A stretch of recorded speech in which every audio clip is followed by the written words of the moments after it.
우리들은 기독교인으로 삶을 살아가면서 목적 의식이 있어야 합니다. 그리고 이러한 목적 의식은 하나님의 나라를 바라보게 하고 성도가 하나님의 나라를 바라볼 때에 성도의 삶 가운데에서 성도의 방향성과 정체성이 무엇인가를 우리들에게 깨닫게 합니다. 그러므로 성도가 하나님의 나라를 바라보며 천국의 소망을 두고 이러한 목적 의식을 가지고 살아간다고 하는 것은 우리의 삶의 방향과 우리의 삶의 정체성이 무엇인가를 깨닫고 살아가는 삶입니다.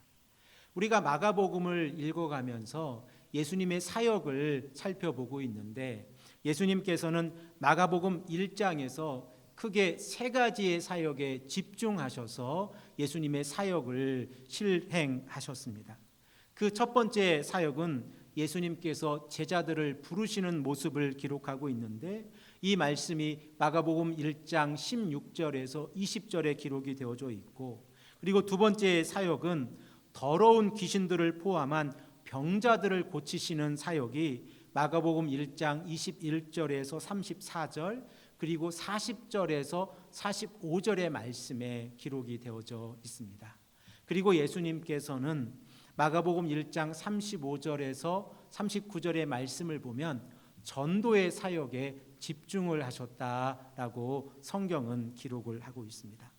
그리고 마가는 예수님의 사역이 가버나움에서 4명의 친구들과 중풍병자를 고치시는 사건을 기록을 하고 있습니다. 그리고 이 사건을 기록하면서 마가는 예수님께서 단지 병자를 고치신 것이 아니라 예수님의 기독론, 예수님께서 죄를 사하는 권세가 있다고 하는 이 사실을 마가의 독자들에게 그리고 이 말씀을 듣고 있는 우리들에게 전하고 있습니다. 그래서 예수님께서는 이 중풍병자에게 일어나 내 침상을 가지고 집으로 가라라고 말씀하고 있지 아니하고 내 죄사함을 받았느니라 라고 말씀을 하고 있습니다. 그리고 그 다음에 기록되어져 있는 말씀이 오늘 본문 말씀 예수님께서 레위를 부르시는 사건입니다. 그리고 이 사건은 마가복음 2장 1절에서 12절의 말씀 예수님께서 중풍병자를 고쳐주시는 이 사건과 연결이 되어져 있습니다. 그 이유는 예수님께서 죄인을 부르러 오셨다라고 하는 이 내용과 예수님께서 죄사함을 허락할 수 있다고 하는 이 내용과 연결을 할 수 있기 때문에 그렇습니다. 그러므로 우리가 오늘 말씀을 함께 생각할 때에 예수님께서 이 땅에 오신 목적이 무엇인가? 그 목적이 오늘 본문 말씀을 통하여 어떻게 전파되어지고 있는가를 우리들은 깊이 있게 생각을 할 수 있습니다. 본문 13절의 말씀을 보면 예수님께서는 다시 갈릴리 해변가에 나가셔서 큰 무리들에게 하나님의 나라 복음에 대해서 가르치셨습니다. 그리고 14절 말씀을 보면 이제 레위를 부르시는 사건을 기록을 하고 있습니다. 사랑하는 성도 여러분, 여러분들은 레위가 어떠한 인물인지를 알고 계십니까? 이 레위라는 인물과 마태라고 하는 인물을 연결하고 계십니까? 아마도 우리 성도님들은 레위라고 하는 인물과 마태라고 하는 인물을 연결하고 계실 겁니다. 이 레위는 마태라는 이름으로도 불리워졌고 레위라고 하는 이름으로도 불리워졌습니다. 그러면 왜 이러한 차이가 나는지 제가 설명을 해드리겠습니다. 당시 이스라엘은 로마의 식민지 아래 있었습니다. 그래서 이스라엘 사람들은 대부분의 이스라엘 사람들은 유대식 이름을 가지고 있었고 그리고 또한 헬라식 로마식 이름을 가지고 있었습니다. 우리가 마가복음의 저자 이 마가의 두 가지 이름 요한이라는 이름과 마가라는 이름을 우리가 알고 있듯이 마태복음의 저자 레위 또한 마태라고 하는 이름을 가지고 있었던 것입니다. 그리고 레위라고 하는 이름은 유대식 이름이고 마태라고 하는 이름은 로마식, 헬라식 이름입니다. 그러므로 우리들은 오늘 본문에 등장하고 있는 이 레이가 마태복음을 기록하고 있는 그 마태라고 하는 사실을 기억하고 오늘 본문 말씀을 보면 오늘의 우리가 함께 생각하는 이 말씀이 더 깊이 다가올 것입니다. 공관복음을 보면 예수님께서 이 레이를 부르시는 사건을 기록을 하면서 마가는 이 레이를 알페오의 아들 레이다라고 기록을 하고 있고, 누가는 레이라 하는 세리라고 기록을 하고 있고, 그리고 마태는 레이라고 하는 이 이름 대신에 마태라고 하는 이름을 기록을 하고 있습니다. 그러므로 우리가 한 가지 더 추측해 볼 수 있는데, 레이라고 불리는 이 마태는 자기의 이름이 마태라고 불리는 것을 더 선호했던 것 같습니다. 그래서 자신의 복음서를 기록할 때는 그 이름을 마태라고 기록을 하고 있었고, 마가와 누가는 이 마태의 이름을 레이라라고 기록을 하고 있음을 우리는 알 수 있습니다. 자, 그러면 오늘 본문에 등장하고 있는 이 레이라고 하는 이 인물이 가지고 있는 직업이 무엇입니까? 바로 세금을 걷는 세리입니다. 그리고 이 세금을 걷는 이 세리는 당시 사람들에 의해서 죄인으로 분류가 되어져 있던 사람들입니다. 그러면 우리들은 한 가지 질문을 가지게 되어지는데, 왜 세리가 죄인으로 분류가 되었을까라고 하는 질문을 갖게 되어집니다. 예수님 당시에 이 이스라엘 땅은 로마의 식민지에 속해 있었습니다. 그래서 이 로마의 식민지에 속해 있었던 이스라엘의 사람들은 세금을 로마에 바쳐야 했습니다.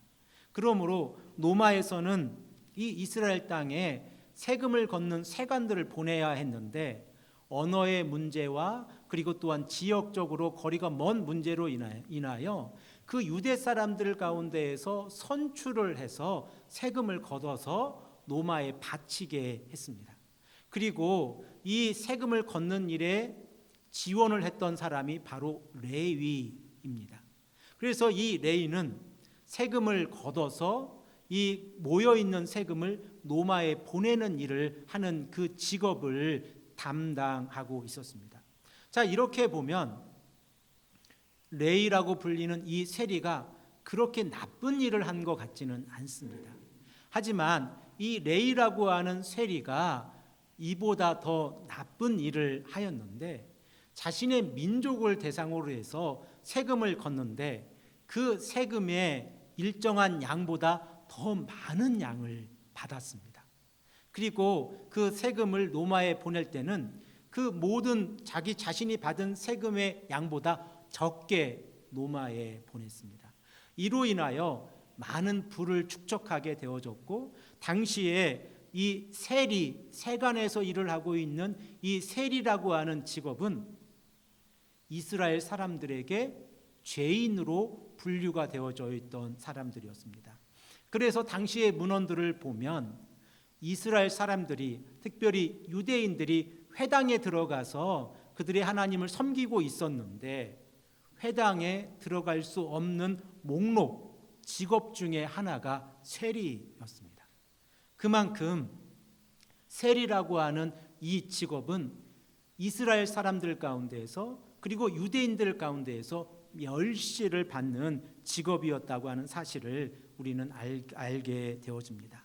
자, 그런데 예수님께서 그 세리 레이를 제자로 부르신 겁니다. 이 세리 레이를 제자로 부르셨을 때에 당시의 사람들이 얼마나 놀랐겠습니까? 예수님께서 죄인을 부르러 오셨다고 하는 사실은 알고 있지만, 그래도 설마 세리를 부르러 오셨을까라고 하는 이 충격에 의해서 오늘 본문에 기록되어져 있는 이 말씀은 마가가 처음 복음을 증거했을 때, 그리고 예수님께서 처음 세리 레이를 찾아가셨을 때에 그들에게 충격으로 다가왔을 것입니다.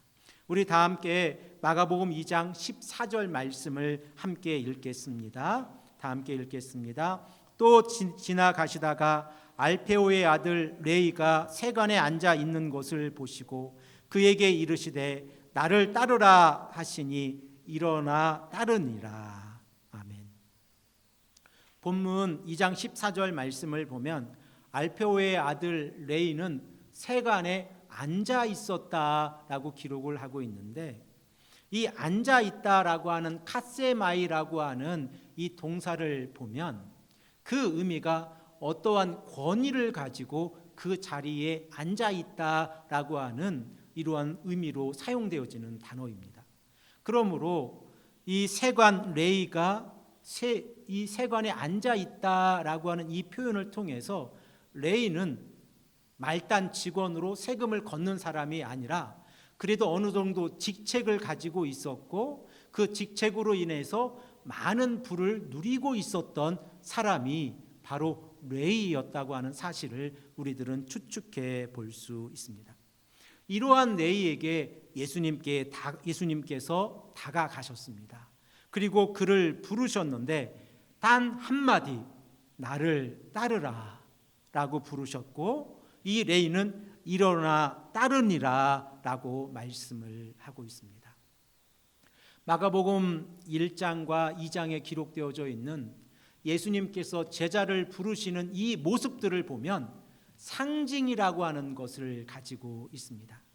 우리들은 마가복음 1장 16절에서 18절의 말씀을 통하여 시몬과 그의 형제 안드레를 부르시는 모습을 생각해 보았고, 그리고 오늘 본문의 말씀 마가복음 2장 13절에서 17절의 말씀을 통하여 예수님께서 레이를 부르시는 모습을 살펴보고 있습니다. 그러면 예수님께서 제자들을 부르실 때에 어떠한 상징을 가지고 있는지 우리가 조금 더 깊이 있게 생각을 해 보기를 원합니다. 우리들은 두 번의 시간을 통하여 사람을 낚는 어부라고 하는 이 제목을 통하여 사람을 낚는 어부가 가지고 있는 의미가 무엇인가, 그 상징이 무엇인가에 대해서 생각을 해 보았습니다. 지금 우리 성도님들께서 다시 한번 그 의미를 생각해 보십시오. 예수님께서 시몬 베드로와 안드레를 부르셨을 때에, 그리고 그들을 사람을 낚는 어부로 부르셨을 때에 그 상징하고 있는 의미는 무엇입니까? 우리가 이미 살펴본 바와 같이 사람을 낚는 어부란 예수님의 십자가의 사건과 부활의 사건에 주목하여서 십자가의 사랑을 증거하는 삶을 살아가라라고 하는 상징성을 가지고 있습니다. 그러므로 우리가 예수님 앞에서 사람을 낚는 어부로 부름을 받았다고 하면 우리 또한 십자가와 부활의 사건에 주목하여서 예수님의 사랑을 증거하는 삶을 살아가야 합니다. 그리고 오늘 본문 말씀 예수님께서는 세리 레이를 부르시는 모습을 우리는 알 수 있습니다. 그리고 이 말씀을 통하여 예수님께서는 모든 사람들이 혐오하고 모든 사람들이 가까운 친분의 관계를 가지고자 하지 않았던 이 세리를 부르는 이 모습을 통하여 예수님께서 이 땅에 오신 목적이 무엇인가를 우리에게 강조하고 있습니다. 사랑하는 성도 여러분, 만일 여러분들이 1세기에 살고 있었고 그리고 1세기에 살고 있는 여러분들 주변에 세리라고 하는 직업을 가지고 있는 분들이 여러분 가까이 있었다고 하면 여러분들은 그분들에게 어떻게 대했을 것입니까? 아마도 우리 대부분들은 조금 거리를 두고 멀리하고, 그리고 그분들을 향하여 아유 어떻게 자신의 민족에게 세금을 그렇게 많이 걷어서 착취를 해서 불을 누리는가라고 질문을 했을 것입니다. 그런데 오늘 본문 말씀을 보면 예수님께서 이 땅에 오신 목적이 무엇인가를 아주 정확하게 말씀을 하고 계신데, 너희들이 손가락질하고 너희들이 친구로 삼아주지 않는 바로 저 세리를 부르러 예수님께서 이 땅에 오셨다라고 하는 상징의 의미를 가지고 있습니다. 그리고 예수님께서는 세리 레위를 부르시는 것으로 끝난 것이 아니라 레위의 집에 들어가서 레위가 베풀고 있는 그 잔치에 함께 하셨습니다. 그러니 이 사건이 가버나움을 중심으로 해서 얼마나 많은 사람들에게 이슈의 거리가 되어졌고, 예수님이 의로운 사람인 줄 알았는데 그가 세리 레위의 집에 들어가서 그들과 함께 식탁 교제를 나누고 있다고 하는 이 사실이 얼마나 큰 충격으로 다가왔겠습니까? 우리 다 함께 마가복음 2장 15절 말씀을 읽겠습니다. 함께 읽겠습니다. 그의 집에 앉아 잡수실 때에 많은 세리와 죄인들이 예수와 그의 제자들과 함께 앉았으니 이는 그러한 사람들이 많이 있어서 예수를 따름이로라. 마가는 이 세리 레위를 예수님과 만남 이 시간을 기록을 하면서 레위와 함께했던 레위의 친구들, 곧 세리의 친구들 또한 이 식탁 교제에 함께하였고, 그리고 또한 많은 죄인들이 이 식탁 교제에 함께했다라고 말씀을 하고 있습니다. 그리고 그 식탁 교제를 통하여 우리들은 예수님과 세리 레위가 어떠한 대화를 나누었는지는 성경에 기록되어져 있지 않기 때문에 알 수가 없습니다.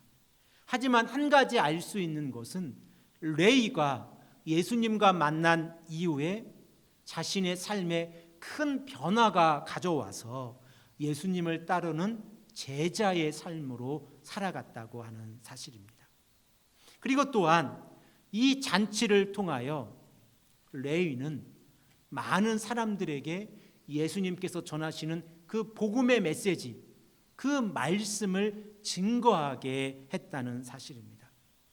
누가는 누가복음 5장 29절 말씀에서 보다 구체적으로 레위가 예수를 위하여 자기 집에서 큰 잔치를 베풀었다라고 기록을 하고 있는데, 이 내용으로 보면 레위는 예수님을 초청하여서 자신의 친구들과 그리고 또한 죄인들을 초청하여서 예수님의 메시지가 자신의 삶에 어떠한 영향을 미쳤고 예수님께서 나를 따르라 라고 하는 그 메시지에 자신이 어떻게 따라갔는지에 대해서 증언하는 삶을 살아갔을 것입니다. 우리들은 이렇게 세리의 직업을 가지고 있고 많은 사람들이 손가락질을 하는 그러한 인물을 누가복음 19장에서 한 명 더 알고 있습니다.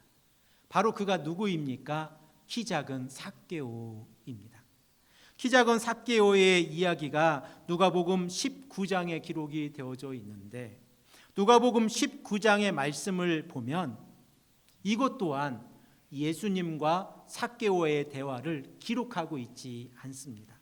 하지만 삭개오는 예수님을 만나고 난 이후에 19장 8절에서 전적으로 완전히 달라진 삶을 살아가게 되어집니다.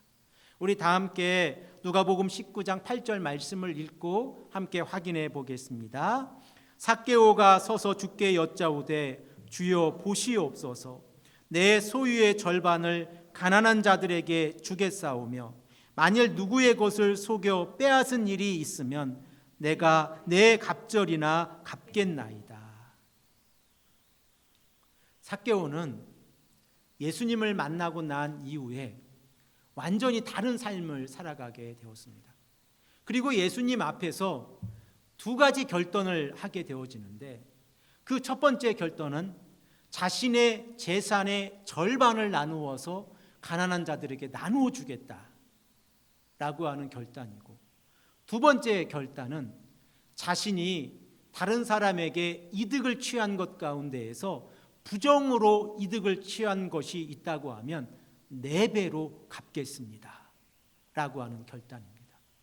아마도 이 결단으로 인하여 키 작은 삭개오는 부자의 삶에서 가난한 삶으로 바뀌었을 것입니다.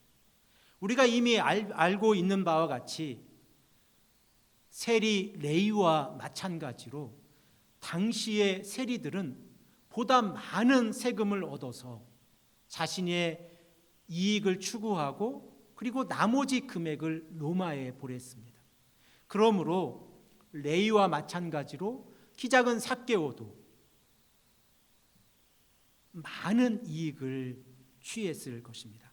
그런데 예수님을 만나고 난 이후에 이 세간장 키 작은 삭개오는 전적으로 달라진 모습으로 바뀌게 되었습니다. 이것이 예수님의 능력입니다.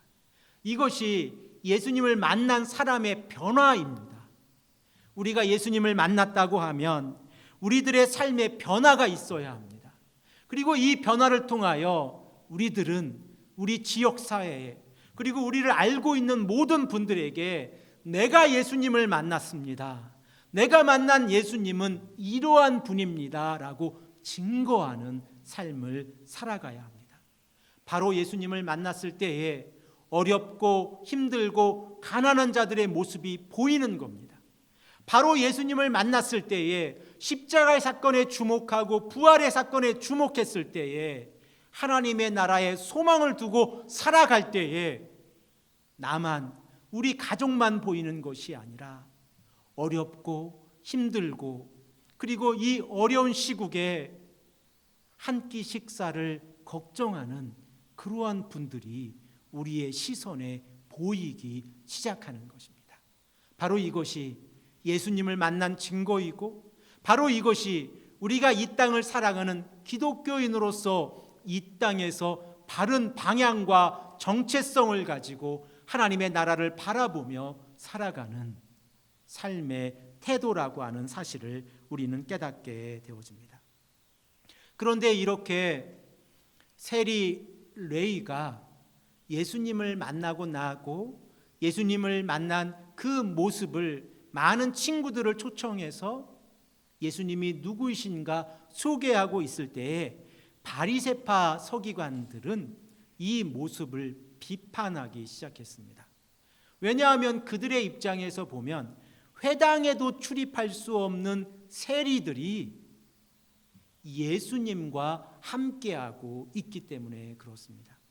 그리고 이 바리새파 서기관들은 예수님께서 죄를 사하는 권세를 가지고 있다고 하는 이 논쟁으로 인하여 가버나움이 들썩들썩거리고 있었습니다.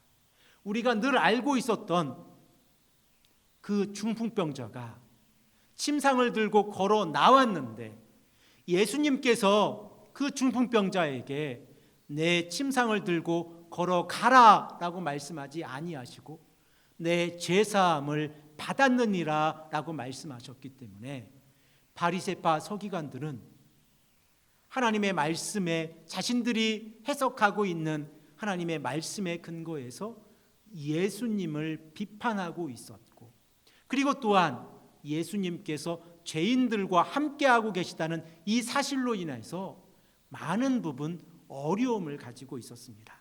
그래서 본문 16절 말씀을 보면 이 바리새파 서기관들이 예수님을 비판하고 있는 모습이 기록되어져 있습니다.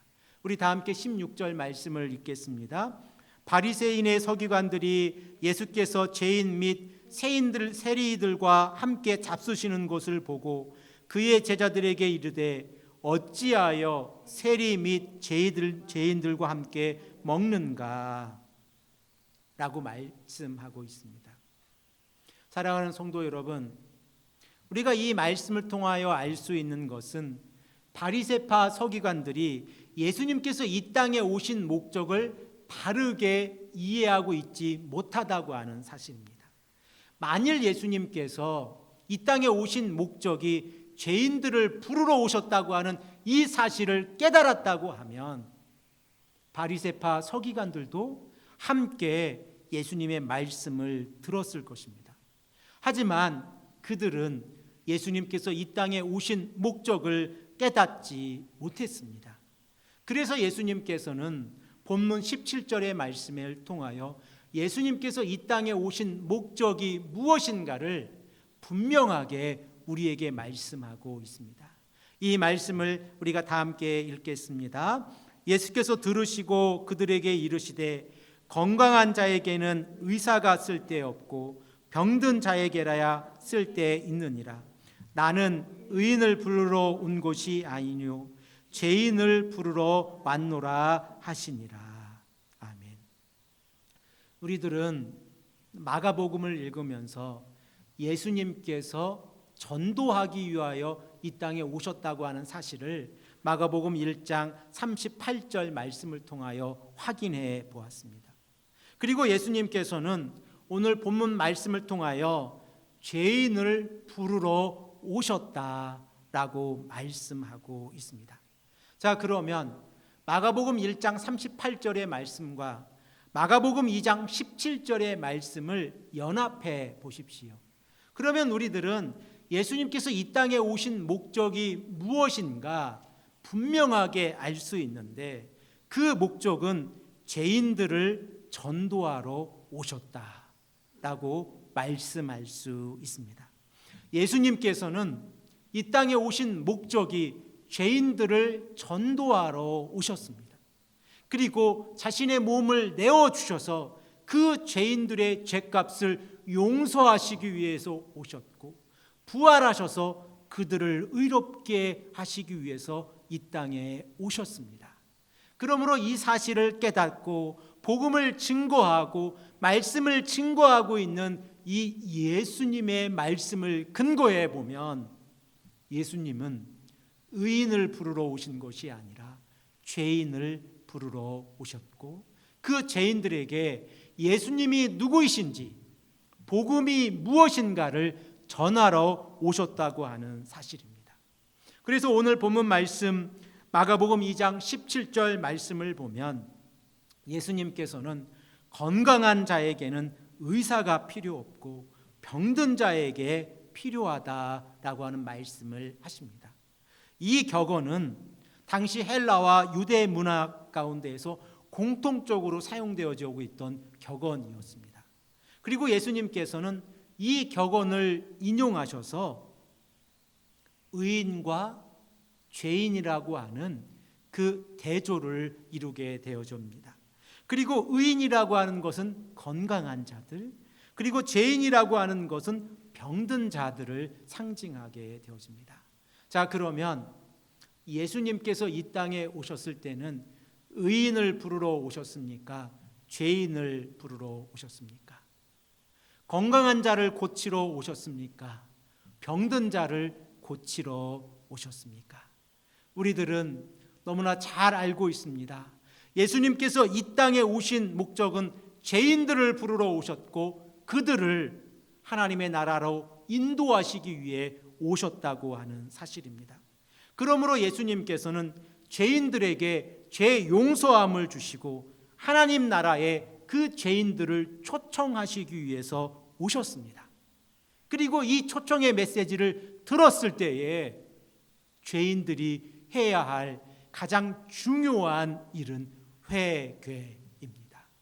이 회개를 통하여 죄인들은 하나님의 나라에 들어갈 수 있고, 그리고 또한 이 회개를 통하여 예수님이 누구이신가를 깨닫게 되어집니다.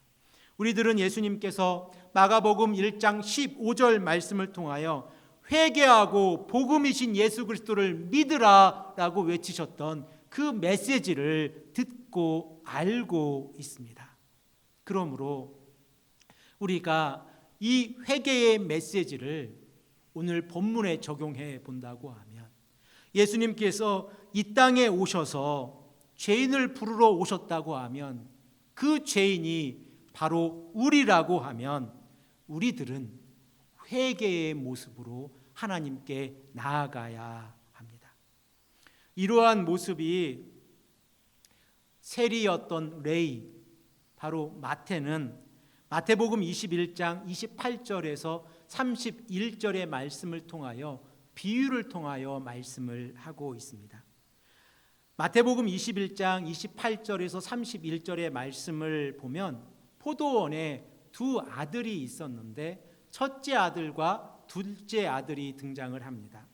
이 말씀을 드리기 전에 먼저 한 가지 말씀을 드리기를 원하는데, 우리 개역 개정 성경에는 첫째 아들이 아버지의 말에 순종하였고 하지만 가지 않았고, 그리고 둘째 아들은 아버지의 말씀에 순종하지 않았지만 뉘우치고 갔다라고 기록이 되어져 있는데, 대부분의 영어 성경과 그리고 공식적으로 인정을 받고 있는 헬라어 성경에는 첫째 아들이 아버지의 말씀에 순종하지 않았지만 회개하고 포도밭에 갔고, 그리고 둘째 아들은 네 아버지 포도밭에 가겠습니다 라고 했지만 가지 않았습니다.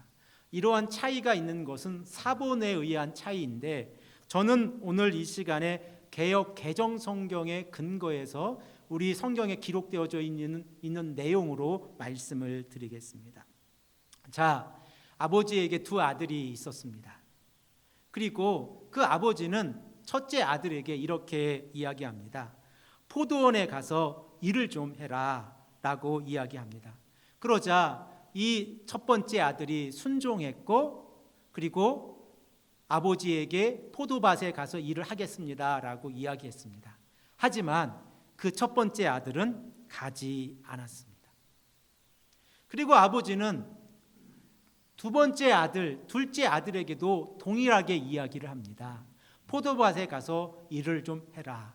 그러자 이 둘째 아들은 아버지에게 아버지, 저 포도밭에 가서 일하기 싫습니다 라고 대답을 했습니다. 하지만 자신의 마음에 뉘우침이 있어서 자신이 아버지에게 대답한 것을 뉘우치고 포도밭에 가서 일을 했습니다. 자, 그러면 첫째 아들과 둘째 아들 중에서 누가 아버지의 말에 순종한 사람입니까? 우리들은 그 내용을 마태복음 21장 28절에서 31절의 말씀을 통하여 알 수 있고, 그리고 21장 31절에 그 대답을 알 수 있습니다. 다 함께 21장 31절 말씀을 읽겠습니다. 그들 중에 누가 아버지의 뜻대로 하였느냐 이르되 둘째 아들이나이다. 예수께서 그들에게 이르시되 내가 진실로 너희에게 이르노니 세리들과 창녀들이 너희보다 먼저 하나님의 나라에 들어가리라.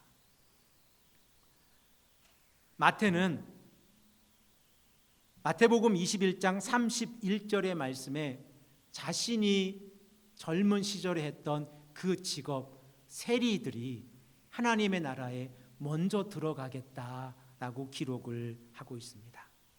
그리고 우리들에게 다시 한번 질문하고 있습니다. 누가 회개한 자입니까? 그리고 예수님께서 오신 목적은 무엇입니까? 예수님께서 내일을 부르실 때에 이 모습은 죄인들 중에서 죄인을 부르시는 모습이었습니다. 모든 사람들에 의해 질책을 받고, 그리고 모든 사람들이 그 레이를 바라볼 때마다 비록 레이는 부유한 삶을 살아가고 있었지만 그 누구에게도 존경을 받지 못하는 삶을 살아가고 있었던 사람이 바로 레위 마태입니다. 하지만 예수님께서는 그를 부르셔서 복음의 일꾼으로 사용하셨다는 것입니다. 그래서 누가는 이 사건을 기록하면서 누가복음 5장 32절에 이렇게 말씀을 합니다. 내가 의인을 부르러 온 것이 아니요 죄인을 불러 회개시키러 왔노라. 사랑하는 성도 여러분, 예수님께서도 우리에게 말씀하십니다. 우리 또한 죄인이지 않습니까? 우리를 불러 회개시키기 위해서 이 땅에 예수님께서 오셨다. 그리고 레위 마태는 오순절 성령 강림의 사건 이후에 자신의 온 삶을 유대 공동체 가운데에서 예수 그리스도를 믿고 따르는 자들을 향하여 복음을 증거하는 삶을 살아갔습니다. 이것이 마태가 예수님의 부름을 받고 난 후에 자신의 삶 가운데에서 선택한 일입니다. 사랑하는 성도 여러분, 오늘 이 시간 이 강단을 통하여 예수님께서는 이 땅에 오신 목적이 무엇인가를 우리들에게 분명히 말씀하고 있습니다. 그 목적은 죄인을 부르러 이 땅에 오셨다고 하는 사실입니다. 그러면 우리 또한 죄인이지 않습니까? 그러면 이 말씀을 들은 우리들 또한 우리들의 삶의 목적이 분명해야 합니다. 우리들의 삶의 방향과 우리들의 삶의 정체성이 무엇인가 분명히 알고 하나님의 나라를 바라보며 나아가야 합니다. 예수님께서는 우리들을 부르러 오셨습니다. 그리고 우리들은 죄인입니다. 그러면 우리가 해야 할 것은 회개하는 일이고, 그리고 우리가 해야 할 것은 레이를 부르셔서 마태복음을 기록하는 이 귀한 역사에 하나님께서 사용하신 것처럼 우리를 부르셔서 쉴만한 물가 교회의 귀한 역사로 사용하실 줄로 믿습니다. 바로 여러분, 바로 제가 하나님께서 부르신 제자들입니다. 그리고 이 일에 우리가 동참하고 하나님의 나라를 향하여 한 걸음 더 가까이 나아가는 하나님의 귀한 백성들이 되기를 간절히 축복합니다. 함께 기도하겠습니다.